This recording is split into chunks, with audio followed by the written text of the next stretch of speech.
দি পেলাই খেতিও ভাল নাপাওঁ, কিন্তু এইখিনি বস্তু ব্যৱহাৰ কৰাৰ পিছত মই ইমানেই ভাল পাইছোঁ। যোৱাবাৰ নহয় এইবাৰে জাতিলাওটো মই 300 মান বিকিলোৱে। সময় নাহিলে। তাৰপিছত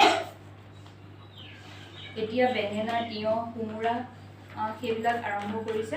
বান্দৰ নাই এতিয়া? বান্দৰ আছে, বান্দৰেনো কিমান খাব।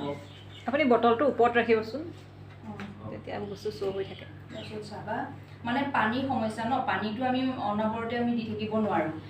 এইটো ঢালাৰ পাছত মাটি যিখিনি মাটিত আমি দিওঁ সেই মাটিখিনি পূৰা জীপাল হৈ থাকে। এতিয়া চাবা তোমাৰ জীপাল কেনেকুৱা হয়, এই কচুপাতটো দেখিছা ন, কচুপাতটো সাধাৰণতে পানীটো নৰয়, কিন্তু এতিয়া দেখিবা তাত এইটোৱে পানীটো সামৰি ধৰিব।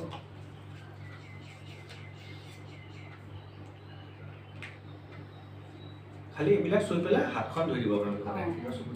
এতিয়া দেখিলা কচুপাতটো সম্পূৰ্ণকৈ তিতি গ'ল, নহবা কচুপাতত পানী দিয়াৰ লগে লগে দৌৰি ফুৰিলে হয়।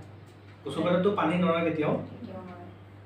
এতিয়া দেখিবা তোমালোকৰ যদি ঘৰত সকলোৱেতো ফুলনি বাগিচা এখন থাকে ন, সেই ফুলবোৰতো যদি দিয়া বৰ ধুনীয়া হয়। এইফালটো দেখাওক। সাধাৰণতে কচুপাতত এনেকৈ পানী কেতিয়াও নৰয়। কচুপাতত কেতিয়াও পানী নধৰে, মৰি যায়। কচুপাতটো ভিজা দেখিছে নেকি কেতিয়াও কোনোবাই? এইটা মানে কি কৰে, যেনেকে আপোনাৰ বহুত প্ৰথম কথা হৈছে পইচা ৰেহাই কৰিব। এতিয়া ধৰক আপুনি খেতি কৰে, তাতে আপুনি বোলে মাহত 4বাৰ পানী দিব লাগে, কাৰণ পানীটো শুহি লয়। দিলে হয়তো আপুনি 2বাৰ দিলে হ'ল। ফলবিলাকো বেছি লাগে। লাগে আপোনাৰ। মানে এতিয়া মোৰ এজোপা বেঙেনা গছ লাগিছে, আপোনালোকে চাব পাৰিব, মানে ইমানেই কলি পেলাইছে তলৰ পৰা।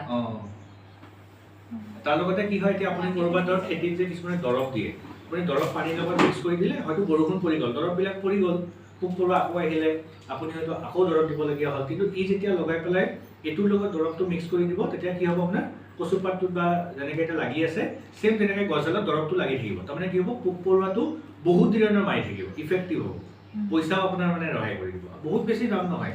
ইয়াৰ যিটো সৰু বটল আহে, এনেকুৱা এইটো চাইজৰ 3টা বটল আহে, 400 টকামান পৰে। এইটোৰ দাম হয়তো কিমান হ'ব পাৰে, এইটো আপোনাৰ আধা লিটাৰৰ বটল।